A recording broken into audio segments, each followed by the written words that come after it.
Hey everyone, welcome to the Ceres podcast. I'm your co-host for today, Stelios, founder and director of Ceres. Joining me today is my great friend David Miller from Millers in Haxby for our masterclass series. In these episodes, we explore advanced frying techniques to elevate your skills and improve your business. David and I will break down the operational side of running a successful fish and chip shop. We'll cover essential training and development topics that enhance your business. Our masterclass isn't meant to replace traditional training programs. Instead, it's here to complement them and showcase the valuable work they do in our industry. Think of it as a deep dive into technical aspects with two industry insiders. Additionally, we'll be recording a roundup episode where we reflect on past discussions, address any missed points, and answer your questions. In this episode, David and I talked to John Bones, Commercial Director of Cockerill's in York. As we mentioned, we want to use this masterclass to teach, but also to talk to stakeholders and professionals in the industry. Cockerill's supply crisp companies with potatoes and supermarkets with table potatoes.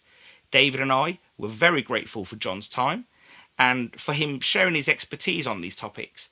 We'd love to have John on again, so let us know what you think of this episode in the Ceres podcast discussion group. We're always eager to hear from you, so don't be shy. We aim to keep these episodes engaging and informative whilst tackling significant industry topics. Today's episode is proudly sponsored by the Ceres Orange Chipping Basket. Discover our 44-litre orange chipping basket crafted from durable, injection-moulded orange HDPE. This food-safe basket is perfect for preparing and destarching chips efficiently whilst conserving water. Its sturdy yet lightweight construction, along with its high durability nylon handles, ensures a reliable grip, making it an essential tool for any fish and chip shop. Visit www.ceres.shop for next day free mainland UK delivery. Stay connected with us on social media and subscribe to our mailing list. All the links will be in the episode show notes. If you love what you hear, please share this podcast with others and leave us a review on Apple Podcasts. Now let's dive into today's masterclass with David Miller and John Bones.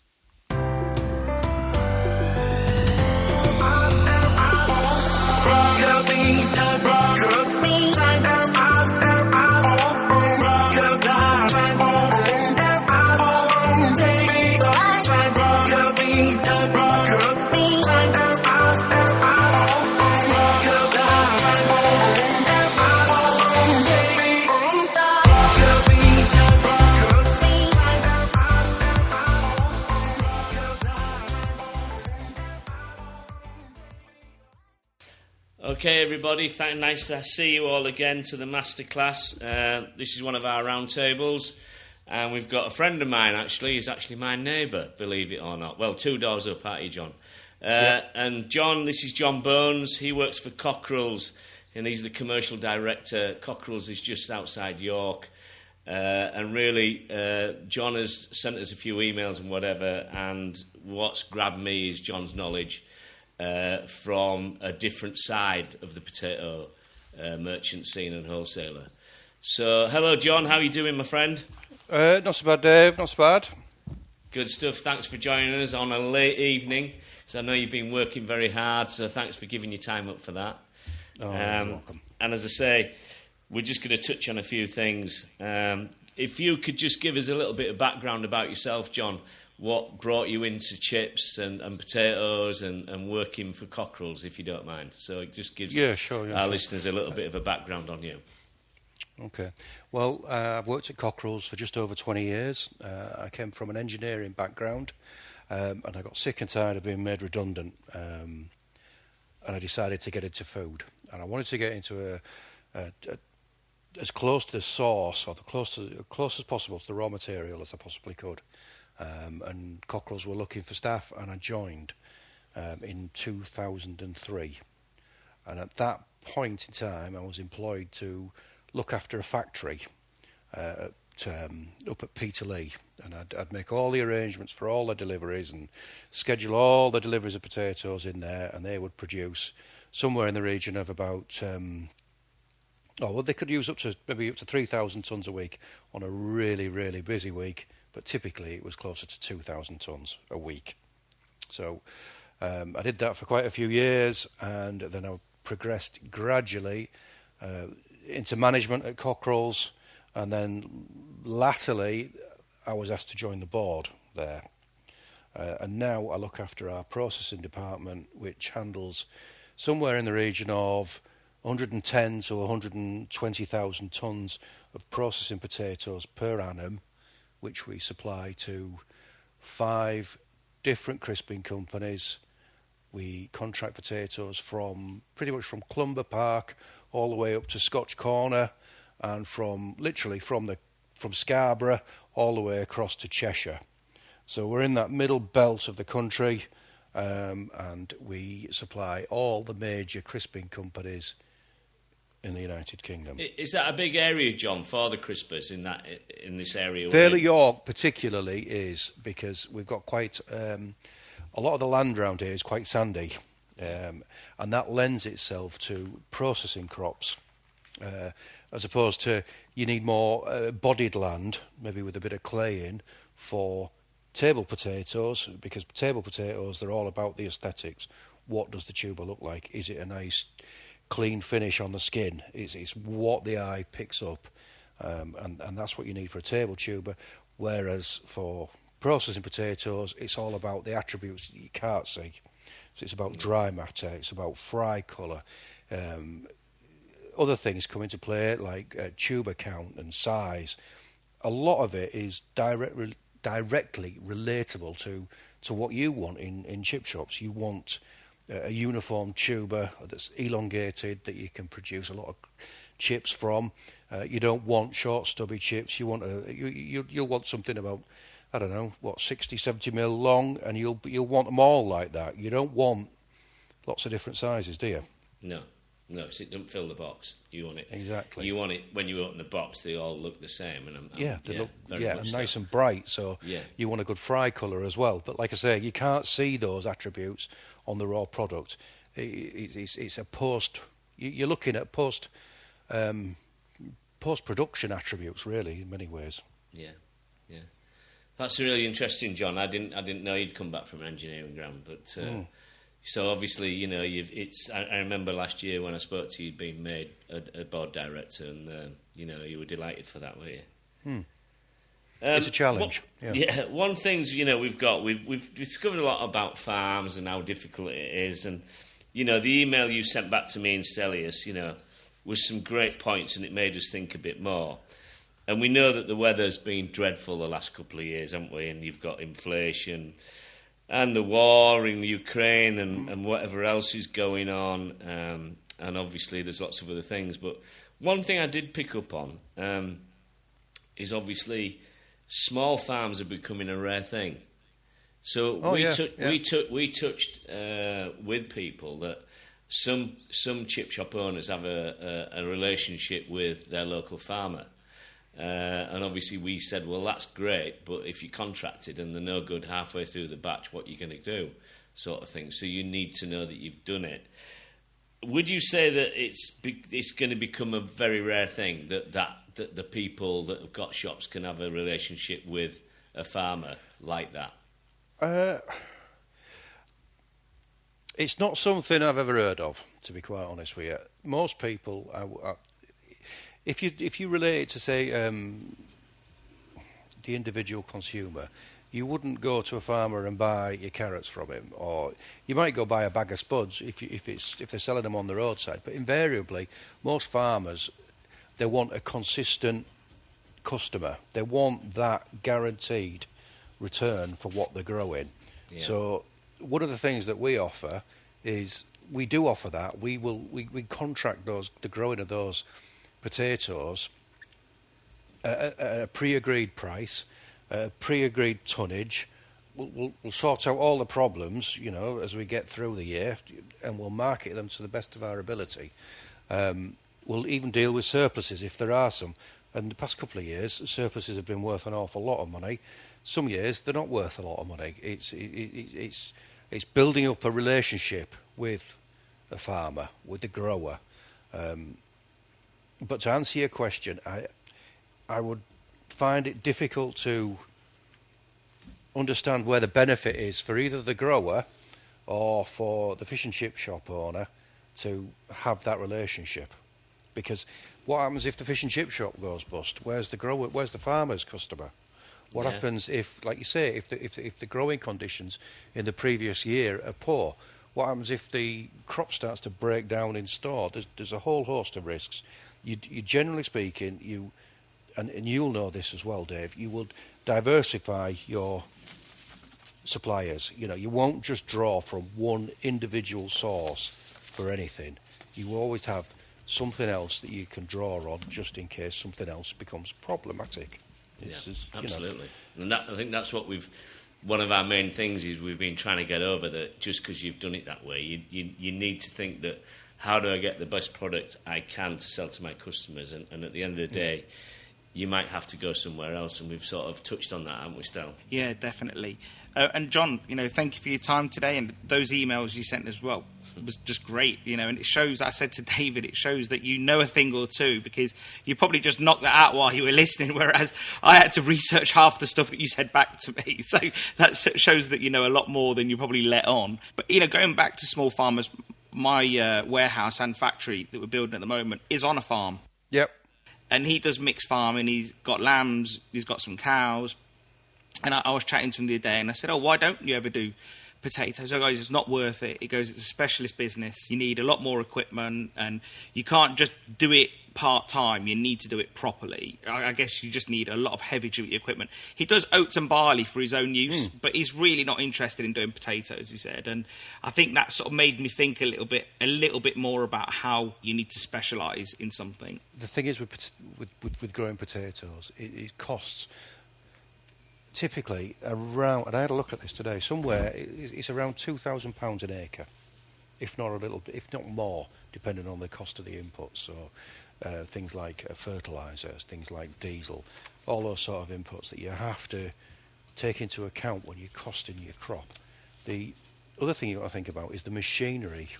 You mentioned it, the machinery required to either plant potatoes or maintain the crop or harvest potatoes. It is inordinately expensive. A potato harvester, a self-propelled potato harvester now will cost nigh on £1 million. Wow. A potato planter with a tractor and fertiliser setup is going to be pushing £500,000. And then on top of all that, you need the staff to drive this equipment. These are skilled people, Yeah. Farms are the one thing that's impressed me more than has impressed me with agriculture as compared to engineering was the level of innovation in farming. Every year there is a modified machine, there is a new development, there is this constant striving to make things more efficient, to improve yield. It's incredible. Nothing stands still for long in farming. Everything is constantly, continuously improved. The level of commitment shown by farmers is incredible. It's and I think it that's has to something be so. As a layman, as not in the farming sector, we don't realise that, John, do we? We don't realise how much goes into it, how much technology, and how much. Nope. And they will invest if it makes their life easier and everything better for them, won't it? They will not think twice about it. They will invest if there is a return there. Yeah. If there's no return there, then they won't invest in a product. Yeah. But there has to be a proven return, either it be through yield or through quality or through storability or through just a cost reduction. So or for solar panels or for wind power, all these sort of things that most modern farms or most modern growing enterprises utilise. I read something interesting in preparation for this, and it said in the 1920s, and I know it was before our time, maybe not so much David's, but mine and yours, John's. It said that it took one farmer and a few of his family members to manage 40 to 80 acres, and now the same amount of people can do 1,000 to 3,000 acres. And you think, how incredible is that? Yep. It just shows how technology, but also it comes with great expense. And I guess this probably goes back to why there's no point in having all this really large equipment if you're using it on a really dinky plot. It's just not going to work. It's not cost effective. No. You won't. You can't do it. You just will. You'll be bankrupt. Yeah. How many years would that sort of machinery last then, John? What would they be looking at getting out of it? You'd probably get somewhere in the region of about maybe 5 or 6 years. Bloody hell.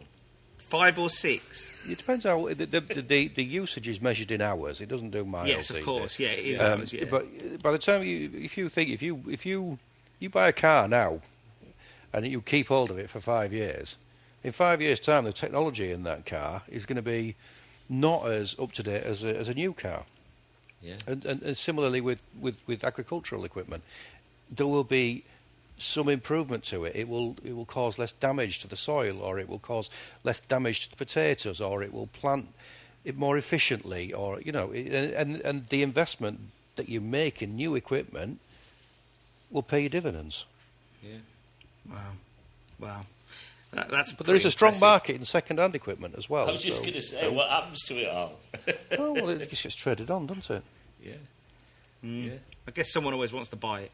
And so give us an idea of how stressful, or at least how the last few years, you've sort of told us a little bit, but how stressful has it been the last few years with, let's say, constant elections, COVID, Brexit before that? And there's just constant things been chipping away at us. You've got the wars. How's that been? Yeah. Weather? Well, the big one is the weather. Everything else you can sort of negotiate your way around. People understand the problems that are involved, and generally commerce has a way of working it out. But the weather, you cannot negotiate with the weather. You get it, you're stuck with it, you have to deal with it, and you get what you get.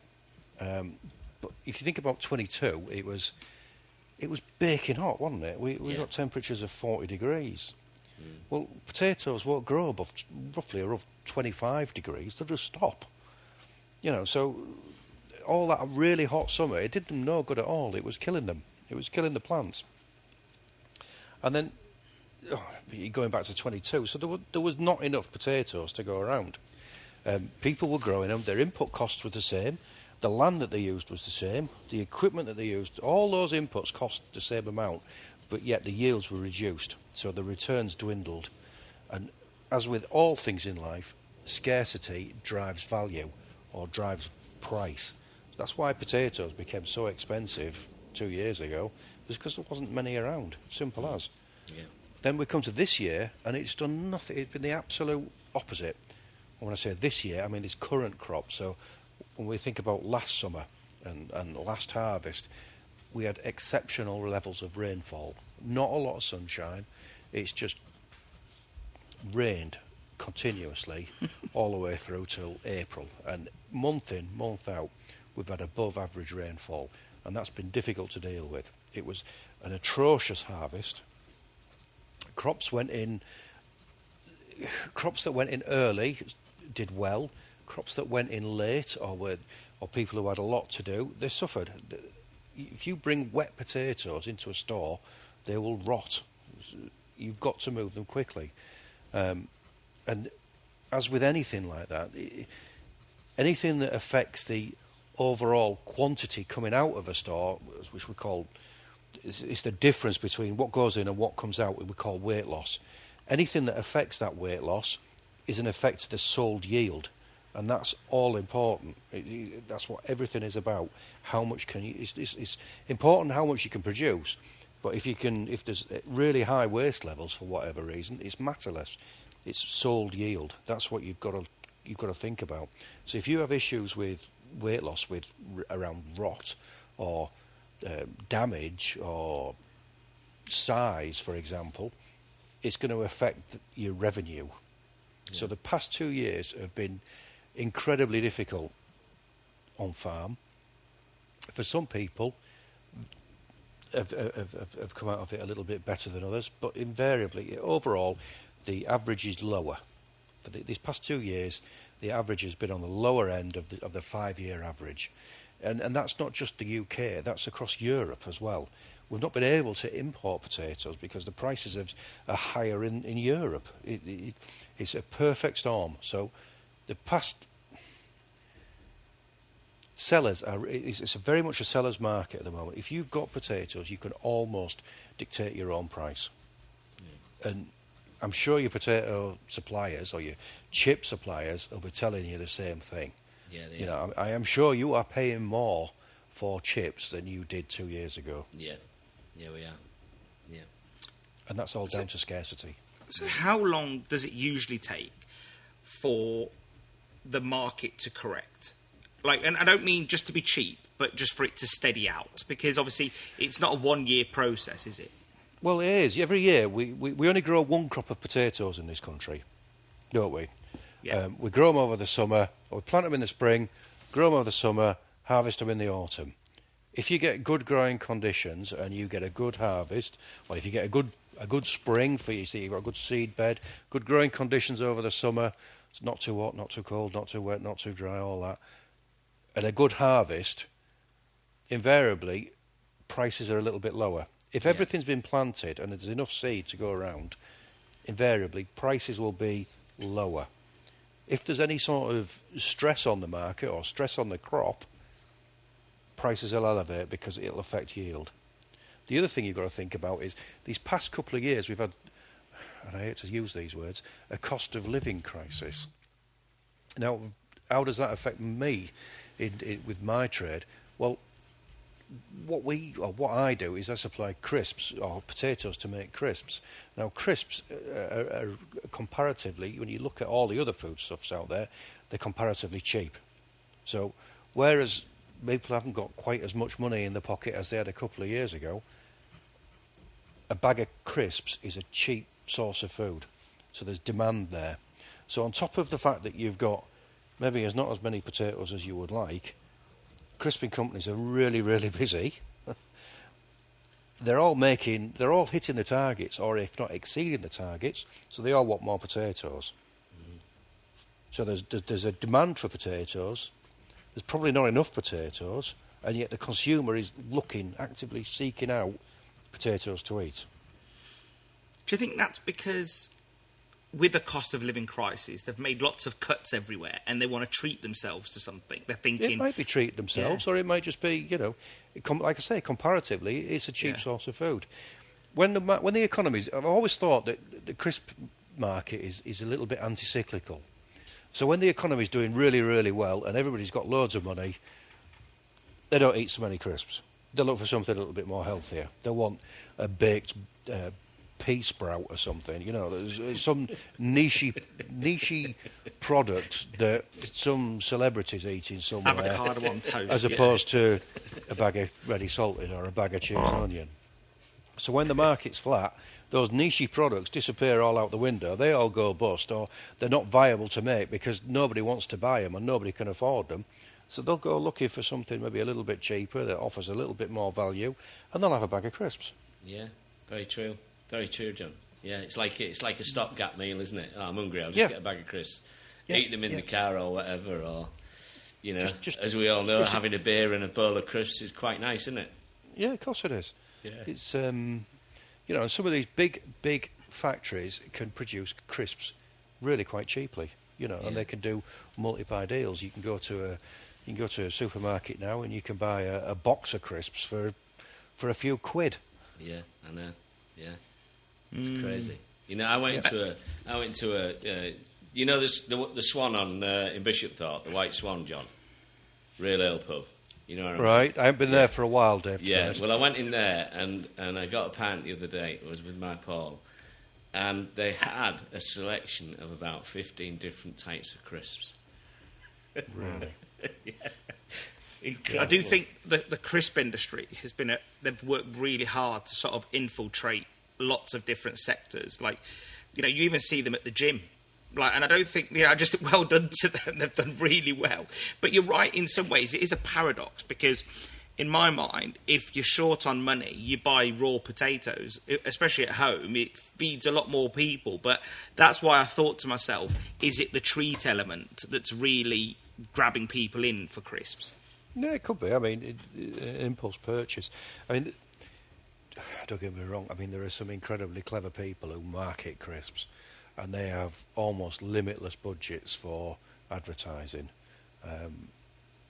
And their insight, when you go to some, occasionally we get invited to go to some, to go to meetings off-site, and we'll be bombarded with information about the dermographs who buy crisps and what those consumers are looking for and what they like and what they don't like, and then it'll dive deeper into what sort of domicile they'll fit into, how much do they approximately earn, and how many cars have they got, how many, it's incredible. The level of market intelligence that some of these big corporations can employ and use to their own benefit is mind-boggling almost. Yeah.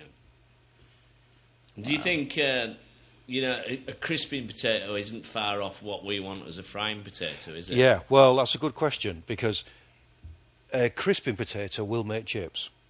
Yeah. Whereas a chipping potato won't necessarily make crisps. Oh, okay. And the reason, there's a couple of reasons for that. Crisping potatoes, they've got a low level of sugar content in them, so they will fry quite bright. You will get a good, clean fry from them. Whereas a chipping potato, they can be a bit big, they can be a bit elongated. And if you think big potatoes equate to big crisps, and they won't get them in the little bags, and when they try and close the bags, they'll get a little bit of product in a seal, and the consumer will buy them and take them home, and they'll have a bag of stale crisps, and they don't want that. So they're very governed by the size of the tuber with crisps. And the other thing that you've got to think about is the chipping potatoes aren't necessarily stored at the similar temperature. They could be stored cooler, or they could be subjected to different treatments in store. It might have been a couple of years ago, they were using ethylene in store to hold the tuber in stasis, i.e. not let it sprout. But that was ruining the fry colour. Yeah. If you tried to fry them as a crisp, they'd be black. They look awful. But like I say, a crisping potato will make chips, or some crisping potatoes will make chips, whereas there are not many chipping potatoes will do the other job. It's interesting you mentioned ethylene, actually, because it is used in a lot of the food industry, ripening avocados, bananas, tomatoes, and also sprout suppression for onions and potatoes, for normal potatoes. But it increases the sugar level or something, doesn't it?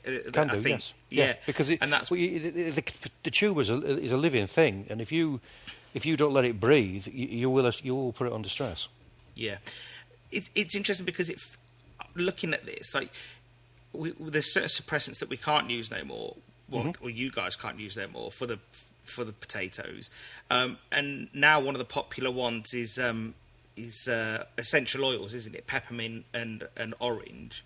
Mint and orange oils, yeah. Mint and orange. So that also lifts the price up because it's not as cheap as ethylene, is it? So it's not as cheap as we used to use a product called CIPC. Don't ask me to explain. I forgot the name of that. Yeah, CIPC. Let's just call it CIPC. You can't use that anymore. So what we've got on to, there's 3 products that are currently available for us. There's a product called DMN. Again, I'm not going to explain the name of that because it's ethylene. It's some sort of, it's a chemical compound that I can't explain. And then you've got mint oil, and you've got orange oil, or also known as Biox-M or Argos. Now, Biox-M and Biox-M is about £4.20 per tonne. So if you've got a store with 1,000 tonnes in, for one application, it's going to roughly cost you about £4,500. Yeah. Now you might make, you could well make 4 applications in a year, just to stop the potatoes from sprouting. Wow. Yeah. Argos is cheaper, at about £2.90. But again, it's probably not as strong as mint oil, so you might end up putting 5 applications on. DMN is as expensive as mint oil, but it's got a harvest interval. So you can't use the potatoes for 30 days after the application. They've got to sit in the store. They cannot be used. And that's not so much of a problem, but if you've got to be aware of your movement period, and if you've got some sort of issue in the actual shed, you might want to move them within that 30 days. If you had applied DMN, you wouldn't be able to. It's I remember when people started using peppermint oil, they said that they could smell it in the potato room. They said that it was like a phenomenon. They were like, because no one had told them what they were moving over to. So they were like, "What? There's a mint smell coming from the spud room." So, But I think DMN is, if I'm right, dimethyl naphthalene. Mm-hmm. And David knows that I like the long words. But isn't it true that it keeps the potatoes for a longer period if treated the same? It can be cheaper. In the long run, it's a similar cost, and you probably get away with less, but you've got that harvest interval to bear in mind. Yeah. There are other products you can use. You can use a product called Phaser in the field, and it will check growth back, but it will also hold the potatoes as you put them into store. So you might, if you get a good uptake on Phaser in the field, you might be able to hold them while back end of January before you have to put any applications of anything on. There's an arsenal of chemicals that you can use. Yeah, unbelievable. So one thing me and Stel still really don't, we talk about it, we've still no real idea. And this is the most thing I wanted to ask you, John, and then the other bit is actually spraying the plant off at the end of the growing season, is seed. Yeah. Can you explain to us what seed is? I mean, I've looked at your email to us, and, there, I didn't realise there was 5 to 6 generations old, so... Oh, God, yeah. Could you explain a little bit more about how is the seed growing? What is the seed about? Because without the seed, we can't have potatoes, can we? Right, okay. Yeah. The seed and where. Seed is what you plant to produce where. Where is what we eat. Right. Okay? So you either have a seed crop or a ware crop. If you think about seed, it starts its life in a lab on a Petri dish, produced by very clever people, and it takes each generation you go further down the chain. There are varying grades of seed, S and SE and all sorts of things. And you go from the lab through to mini tubers, through to multiplication, up to a commercial crop. But to get to that commercial crop, certainly for a new variety, the path for it is littered with pitfalls. It could be susceptible to a disease, or it could be susceptible to malformation or anything, or it might not yield particularly well, or it might not taste particularly well, or it might not produce the finished product, and it gets dropped. What you've got to bear in mind is, for every potato that you eat, there's probably 5 years of growth or 5 years of growing seasons behind that tuber. Wow, it's incredible. And where are these petri dishes? Where do we grow seed? Where does it all start? Well, there's a big lab. The seed houses will have their labs. I shouldn't mention names, but seed houses will have labs, and they will produce their own varieties, and they will produce them under license. Are they in the UK, John? Yeah, God, yeah. Yes, of course, yeah. So because they're being produced under license, yeah. We'll grow seed on slightly elevated land, so there's less chance of disease from aphids. So places like Scotland, there's a lot of seed produced in Scotland. We produce seed on the wolds as well. Yeah, that's the Yorkshire wold. These areas that are just a little bit higher, so they're not quite susceptible to aphids. The land is cleaner. Seed also has to be inspected to be clear from disease. If it fails inspection, it invariably drops out and it can be used for wear. So it is. The other thing with seed is the yield is not as high as it is with wear production. You might get 10 tonnes to the acre with seed, whereas with wear you would hopefully get 18 to 20. 20 on a good year, 18 more typical. Yeah. That's amazing. I'm not sure I fully understand it, to be honest. Seed, I tell you now, potato seed is a dark art. Well, we've been trying to find out what about it. We don't understand it. It is a dark art. There's a lot. It's very, very clever. It is. I'm only just learning about seed now, and I've been into potatoes for 20 years. All of my work has been revolved around wear production and the marketing of wear.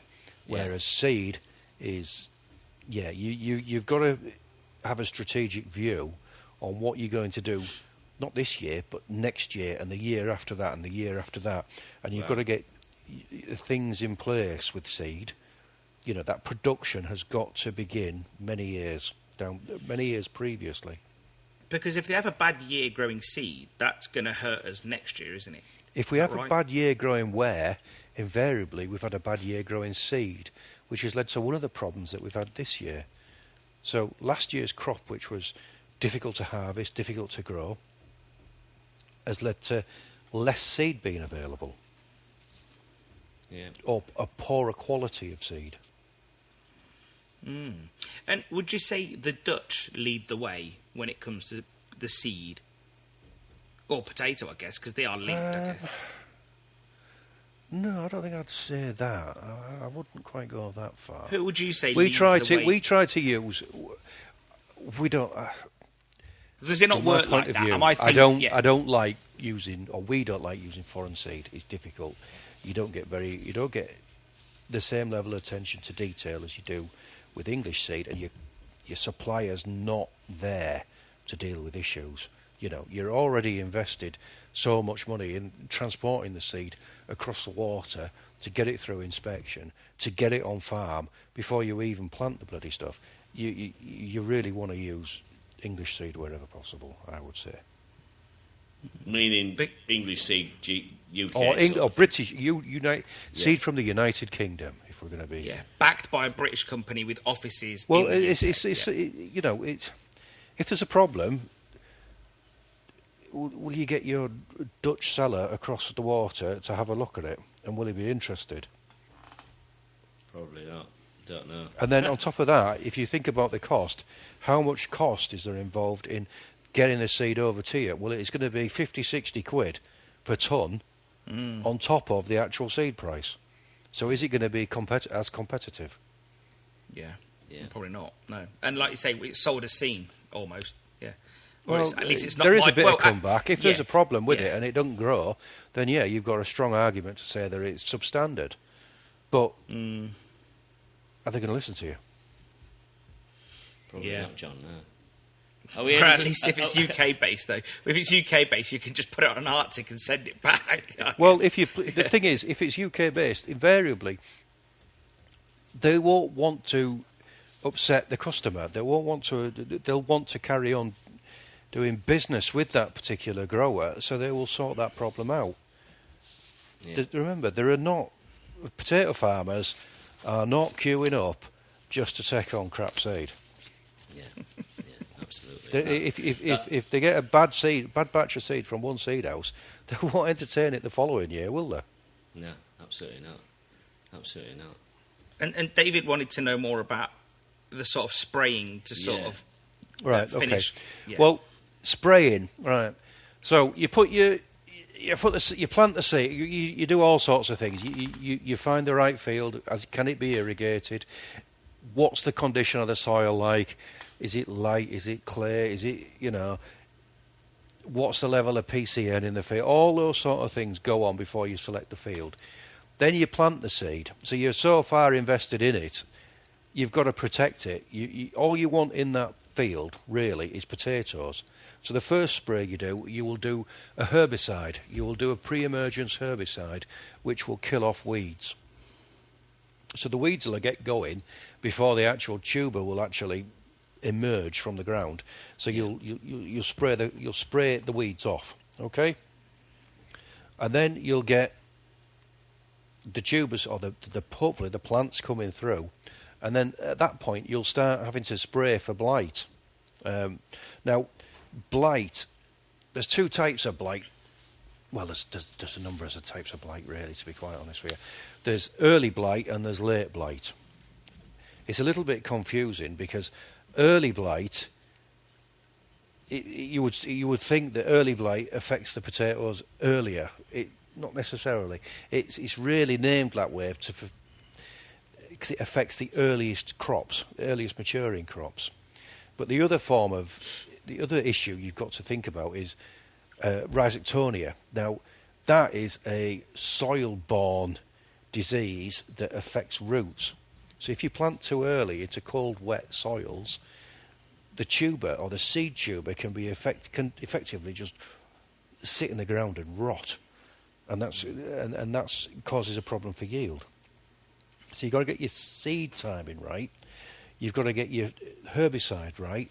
And then as the crop grows, you've got to spray it with a fungicide to kill off blight. And you'll use... your agronomist would recommend several different products over the course of the year just to keep blight in check. Now, blight is a particular problem because it can just rot the actual plant. The stem will rot and will die, and the plant won't grow. The tubers won't grow anymore. You know, the tubers need the plant, and the plant needs the tubers, if you like. It's a balance. You need. So, as the year progresses, you might do 7, 8, 9, 10 blight sprays on a crop, and then once the crop gets to maturity, and the tubers are the right size, and the right dry matter, and they fry all right, you'll kill the plant off and stop it from growing. So you're not letting the tubers get too big. All right, it wants to be at a marketable size. So who checks that then, John? Would the farmer check that and work with you guys? No, the farmer won't check that. It'll be the farmer could check that, but invariably it's whoever the contract holder is for the purchase of the potatoes from the farmer. So we might do that, or another merchant might do that, because invariably merchants will have field staff. They'll send out people to go dig the crop. They'll do a measured dig in the field. They'll check the expected yield. They'll look at the dry matter. They'll look at the size. They'll look at the count. They'll look at the fry quality, and then from those set of tests, they'll make a decision whether to kill the crop off or let it grow. Bit more. When you say fry colour, like we talk about sugar content, you know, when we it's fry colour. You fry it and you have a look at it, and if it's nice and bright and there's no sugar discoloration, it's nice and bright and yellow as you'd expect, as you'd want, then it's good. If it's dark or if it's immature, you'll see a level of sugar that's brown, and you'll say leave it to go a bit. Yeah. If unchecked, to some degree, how big could a potato get that's in the ground? Well, if you could get them over, 130, 140, 150 millimetres. Wow, okay. That's what we call horse heads. Yeah, horse heads. That's like, we like to use around, 65, 85 mil, 65 probably. Yeah. So but what would be detrimental? Yeah, what would be detrimental? Why would that be detrimental? No. Could there be anything detrimental to it? Like, would it have any negative flavours, or would it just be the same but bigger? Well, it could have hollow heart. Yeah, the tuber might not be able to grow solidly all the way through, and the central core of the potato will open up, and there'll be a almost like a vacuum in there, like an aperture in the centre of the tuber, and then around that aperture in the tuber there'll be sugar discoloration as well. So it'd just render it as just waste. It'd just be. So there's just no benefit to anybody really. No, not at all. No. Interesting. And then obviously it comes out, goes into storage, which we talked about before, stacked, in pallets or in boxes. Boxes or in bulk. Yeah. and then obviously they brought on as we go. The seed is something I wanted to know about, and I think, as you say, you've been in the industry 20 years. I love that. It's a dark art. I think that's just great. A great way of saying it. Trust me. I'm going to use that. I said seeds are a dark art. Or is it a complete science and they're just pretending, John? No, it's a dark art. They're going to listen. Hey, the great thing about this, Stel, is when we get together over summer job, we won't have to talk about potatoes till 2 o'clock in the morning. That is true. That is true. So, in terms of crisping, what sort of varieties are you guys what's your favourite sort of varieties when it comes to crisping? Well, you say favourite varieties. Well, I guess you haven't got a personal favourite, but what's most consistent for you, I guess? There's some proprietary owned varieties that are very, very good. They are very reliable, and I can't remember ever having any massive issues with.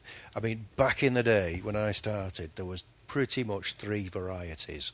And you started off on Lady Rosetta, you progressed into Hermes, and then you finished off on Saturna.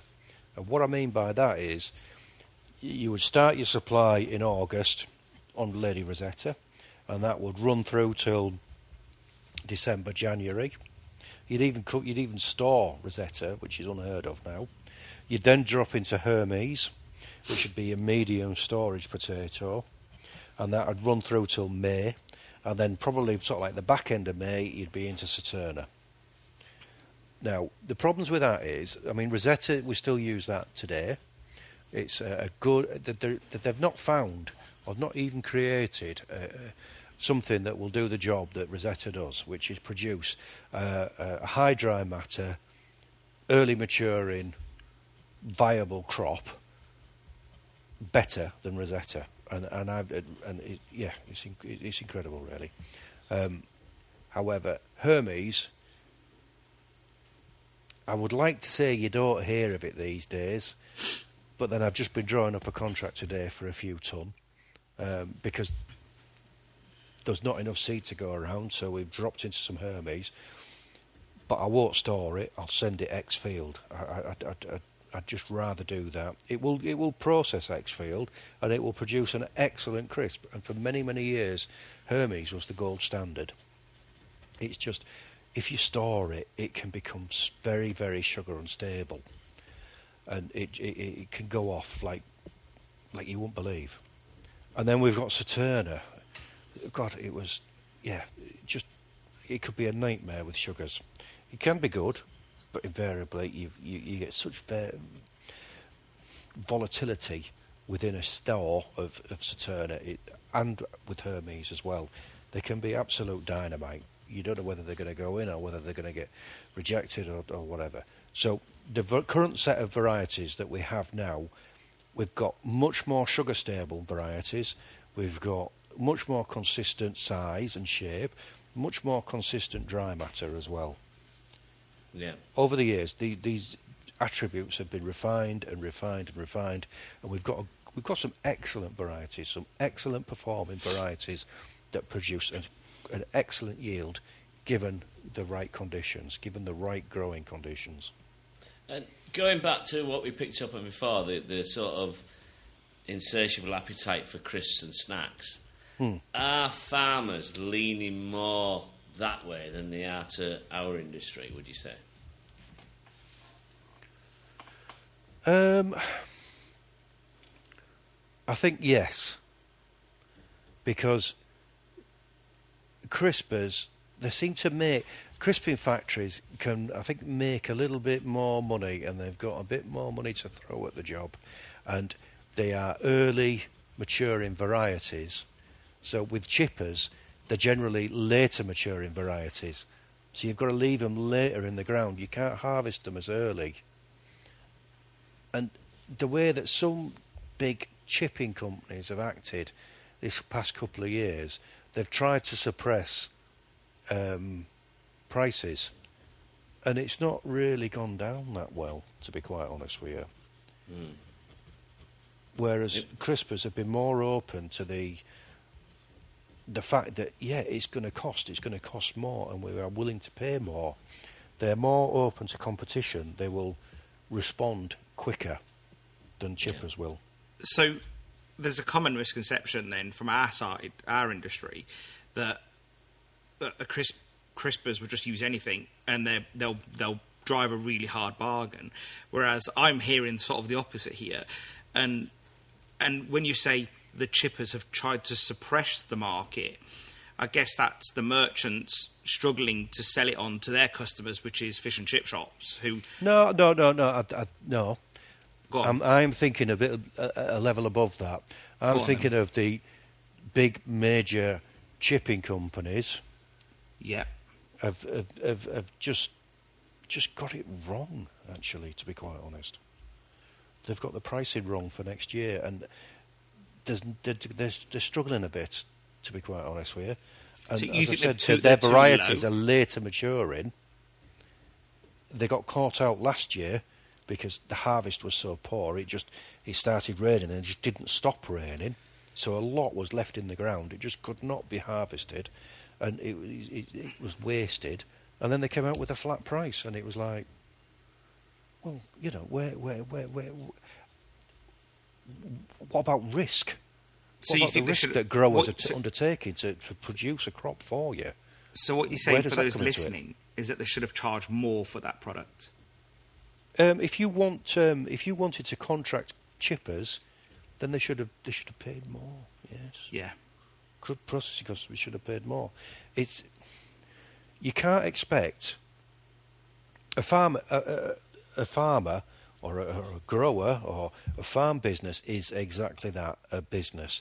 It needs to produce a return. Just like a fish and chip shop needs to produce a return. You wouldn't do it if there was no profit in it. Yeah, absolutely. I mean, I suppose a question for you is, where does most of your profit sit? Is it in fish, or is it in chips? Chips. Chips, John. I mean, chips, Chips. people, I always say, people Chips. bang on about the fish, whatever.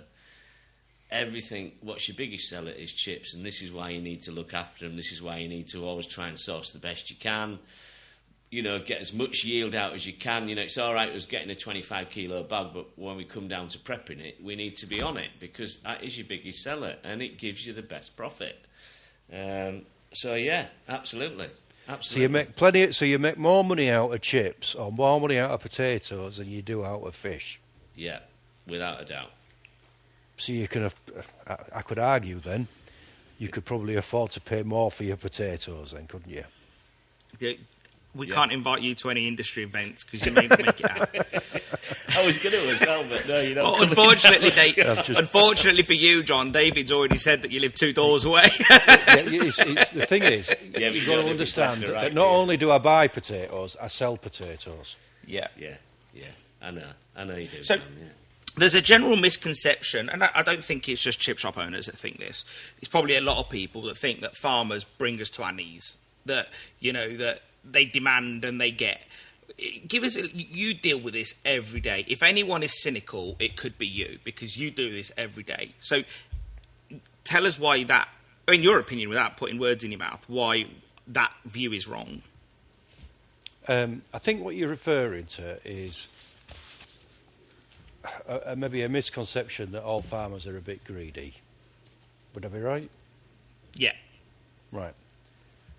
I'm a farmer. Just imagine I'm a farmer right now. So, I want to rent a field for growing potatoes. I have to pay the landlord. I have to buy the seed. I have to buy the tractor. I have to pay the man to drive the tractor. I have to pay for the spraying of the field. I have to pay for a sprayer. I have to pay for a harvester driver. I have to pay for tractor trailers. I have to pay for a store. I have to pay for a grader. I probably have to pay somebody to wash them, and then I probably have to pay somebody to drag them to a factory. After the factory's turned them into crisps, I have to wait probably 6 weeks before I get paid, if they turn them into crisps. The level of risk is enormous. Yeah. why on earth would anybody do anything for nothing? There has to be a fair return for the grower. Yeah, and that's what we've sort of touched on, haven't we, Stel? Yeah, we've tried to talk about win-wins all the way through this, and in your mind, John, I don't know if you know the figures, but what would the figure difference be, whether if you can say in percentage terms, or if you know the pound figure, between a crisping potato per tonne and a chipping potato per tonne? And just because you've said it, which means you probably do know the answer, what do you think, what percentage or pound more would make farmers want to grow chipping potatoes? Do you understand that one? You mean where would I pitch a... Oh, God. I mean, it's a tricky one. I could probably have a guess, and I won't be a million miles off, but it's not about a guess. You've got to understand, you've got to look at the level of inputs, you've got to look at the cost of the seed, you've got to look at the level of risk, you've got to look at previous performance, you've got to... on top of all of that, you've got to be perceived to be fair. It's quite a difficult question, truth be told. Because at the moment, what I can tell you is that I know some people are paying a lot more than the contracted or a pre-agreed contract price because they haven't grown, they haven't been produced. You could argue then that probably the contract price wasn't high enough in the first place. Sorry, John. Yeah, I get that. I think for me, like when I see, I'm in fish and chip groups and I see people at the moment moaning, but no, it's understandable, they're frustrated, there's a lot of input costs that have gone up on their end too, and I'm just guessing at the moment, and if we said they're paying, where is it, approximately £720 a tonne, that's bagged, that's at 18, so... Yeah. Is that £720 per tonne of... delivered, graded, bagged, unpeeled, unchipped, unwashed potatoes? I'd say so. That's just a guesstimate, yeah. Right, okay. Well, I know for a fact that is probably a fair price on the spot market at the moment. Yeah. But they think, in their mind at the moment, that they're being, and I'm not even going to, dress you this just said up. they're feeling like they're being ripped off. Mugged off. They're incredulous. They think farmers deserve to be shot. Well, everybody's entitled to their opinion. I'll probably embellish that a little bit. Well, that's another contract out on you, Stel. It's not a million miles off the current spot price now. Yeah. Truth be told, and last year it was probably higher. Yeah. And if they were higher last year. Yeah. But I think. Sorry, David. Just before I think most people wish they were still £400 a tonne. £10 a bag. And I think they were moaning at that. So yeah. These potatoes that they're buying will be graded, though, won't they? They won't be just I think so. Celtic They are, aren't straight they, off the David? ground. Yeah, they are graded. But how many people actually buy unwashed, unpeeled, unchipped potatoes? I'd say 70 to 80% of the industry, maybe. 78% now. Yeah. Are they doing that because they're trying to insulate themselves from the additional cost of a part-produced product? Or is it because... I'd say that's an element of it. I would say David would probably disagree with me slightly on this one. I would say personally, just to put my neck on the block, that I don't think that a pre-prepared chip is as good as a homemade chip. But again, me and David would disagree on the intricacies of this.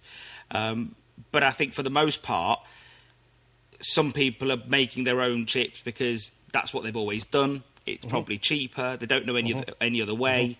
But then there's other people like David who would be paying a premium for having a freshly peeled, chipped, prepared, bagged potato delivered to him. So I suppose it's up to the individual customer, isn't it? It's what their attitude is towards loss of yield. So if you buy a 25 kilo bag of potatoes, I'm pretty sure you won't get 25 kilos of chips out of it. No, you industry standard is around 20, John. And what we sort 20% weight loss in a bag? No, 20 kilos coming out with it, but what we try and get is around 22, 23. Yeah. So your rumble time is down, but then you've got other people that have got a misconception that you need to rumble it, get everything off, and like almost reduce it by, 2 minutes in the rumbler. If it's been serviced and sharp, you can end up. That's a lot of waste. You can end up with 14 kilos. Yeah. So yeah, that's quite abrasive. Yeah. As well. So 5 kilos of waste of rumbling, and that doesn't mean to say that you've done all your other bits and pieces. This is just rumbling. Every 5 bags, you chuck in 1 bag down the drain, basically. What sort of yield loss would a crisper have on peeling? Oh God! Honestly, those peeling is done in seconds. Yeah, I can imagine. Seconds. Yeah. They've got the factory that I used to look after would have a bank of, probably somewhere in the region of 12 to 14 rumblers. And a rumbler was probably the size of, not far off the size of a wheelie bin. And they would just continuously run. And they would run for 20, 25 seconds. And they would discharge automatically. And the only bank that were off were the bank that they were replacing the carborundum line. Yeah. So like when I was teaching, John, I used to leave quite a bit of skin on, and then we'd peel it. So trying to get as much yield as I can. Yep. I used to say to people, I promise you, once you've chipped it and once you've fried it, you won't even know the skin there. You won't even see it, Yep. But then, as you know, I use prep chips. And I think, to be honest with you, if you want to cut out your waste, all right, it'll probably cost you a bit more, but you won't have the waste. No. And as we all know, legislation is changing all the time. Waste down drains can't be easy to get rid of. Yeah, and if that comes in where we have to have filters or whatever to stop the starch and stuff going down the drain, that's going to be a game changer to me, So at the moment, and then as I said to on our last podcast, that it gives me time to think. They just arrive, done, in the fridge, bang. I don't even have to worry about it. And all that thing about are these going to be good this week or whatever, I leave that to my supplier to sort out. And again, I think he has 120 customers, 130, did he say, Stel? Yes, something like that. And if they aren't good, he's going to have a lot of phone calls, isn't he? Yeah. Of course he is. Yeah. Well, exactly. He knows a thing or two. I really enjoyed chatting to him, actually. Paul, know Paul, don't you? You spoke to Paul, John. Yeah. Yeah. Well, amazing, really. I think that, to me, this has been an eye-opener to me, really. Really good. I'm really impressed with some of the technology that the crispers use. I read a while ago that, I don't know if it ever came into force, but they were testing sort of changing the humidity, using less water on site, changing the humidity so the moisture comes out of the potato, and then use a bit of steam that then makes the skin pop off. And you can use steam peelers, but and then they use that with a bit of the blades as well. So then it goes for a blade cutter, so it just shave, and so you can blanch potatoes as well. A lot. Yeah. Some companies will blanch them, which will slice them, then dip them through hot water, just to control the sugars on the other end. It does have an effect on texture of the crisp, and you would be able to tell if you put like with like. But yeah, some do that. Yeah. John, do you at Cockerill's do like what they used to call in the old days a shop round? Do you deal with fish and chip shops at all, or is that mainly not anymore, something that you steer away from because of? It's as with all things in life, efficiency drives everything, and we are bulk sellers these days. Yeah. We will, if somebody came up for a bag of crisps, a bag of potatoes. Like we do, we will support the local food bank, but we don't sell to local bags anymore. Yeah. So you've sort of found your niche and just really hyper-focused on it. Would that be right? Well, we are one of the largest suppliers of crispy potatoes in the UK, around 120,000 tonnes, and we are an enormous packer as well. And I said I wasn't going to mention... What does that mean, I John? shouldn't do. Packer? We pack a lot of potatoes. So we take potatoes in, we will split grade them for size, and we will wash them, polish them, grade them, pack them, and dispatch them to supermarkets. Right. And overall, we will handle somewhere in the region of about 250,000 tonnes a year. Wow. It's incredible. That's a lot of potatoes to move, isn't it? That's every year. Wow. Wow. I should come, John, shouldn't I, one day? Should come with you. Well, Have a if look. we ever have an open day, Dave, I will bring you round. We don't need an open day. We're just going to turn up. Why do we need an open I don't day? think you get much further than reception, to be quite I think if I had a high-vis and a clipboard, I'm guaranteed I'm walking straight in. I'll just act like I'm meant to be there. You probably get escorted from the premises. It's like high No, security, not isn't at all. It's all joking aside. It's a big operation. Yeah. Sounds it. No, it is, John. And I think, as I say, when you sent us some emails about it, we were like, "Good, have you seen all this information John sent us?" That's why I wanted to get you on, John, because it's a totally different aspect to what we've been talking about, and I hope our listeners have found it interesting, because I really have just been sat here talking to you. Well, I'm sure I've said a few wrong things, and I probably shouldn't have said a few things. But honestly, just even the science of soil, you could spend months talking about soil. Yeah. Just the effect it has on yield, or the effect it has on carbon capture, or there's a whole... It's a science in itself.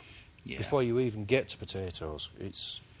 in preparation for this masterclass, the whole potato topic, I got in touch with what was I can't remember the exact name of the place, but it's like a potato university in Scotland, and I just asked a very basic question.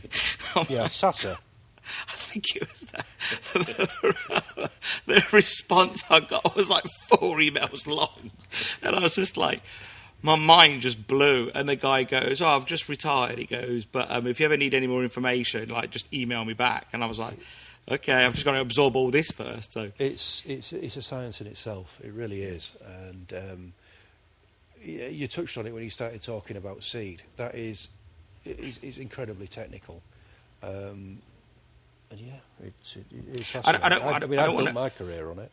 Yeah, and I don't want to put down anybody that's listening to this, because I'm not trying to act better, because I knew just as little. We all know, and I think there are companies out there that are trying to change this. They're trying to teach us this, and we're hoping to learn on the way as well. And, but for the most part, most fish and chip shops are talking to their merchant or their local farmer. They're usually receiving something they're either happy with or they're not happy with, and then they peel it, prep it, and fry it. And that's so. This is why we're trying to delve a lot deeper, aren't we, David? And yeah, just to give people more insight. And I've been doing it for a long time.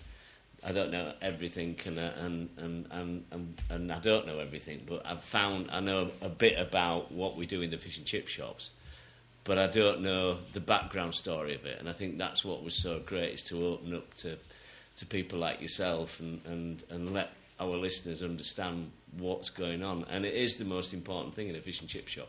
Chips is your biggest seller. So, it needs to be looked after, and obviously there's quality of potatoes, and you can't get away with that with your customer either, can you? So, if they're not good... You're expecting them to eat it, it's got to be absolutely. right. Yeah, it's got to be top quality. Before David finishes off, I've got one last question. It's just you don't have to use any brain power on this one. It's just general easy one. Do you think the likes of Jeremy Clarkson doing his series on Amazon, do you think that's helped maybe give the average consumer more respect for what farmers do you think? Yeah, I think so, yeah, definitely. I mean, I haven't watched it, but anything that raises an awareness of the difficulties or the effort involved or the potential hazards or... Yeah, how can it be? I started watching it. I always watch series really late, like, so I think we were actually 3 years late, 'cause the first one came out just before COVID, and in the first sort of couple of episodes of the first series, there is like, I'm sure it's dramatised because it's the whole, you know, if you ever watch Top Gear, it's like something's about to fail. They build a really good story, but the potato crop's about to fail and you have to get it out of the ground. And I did think, like, if fish and chip shop owners watch this, they would see how it was raining constantly. And, you know, they're building that story. And I think maybe farmers, because they're so good at farming, they're maybe not very good at communicating.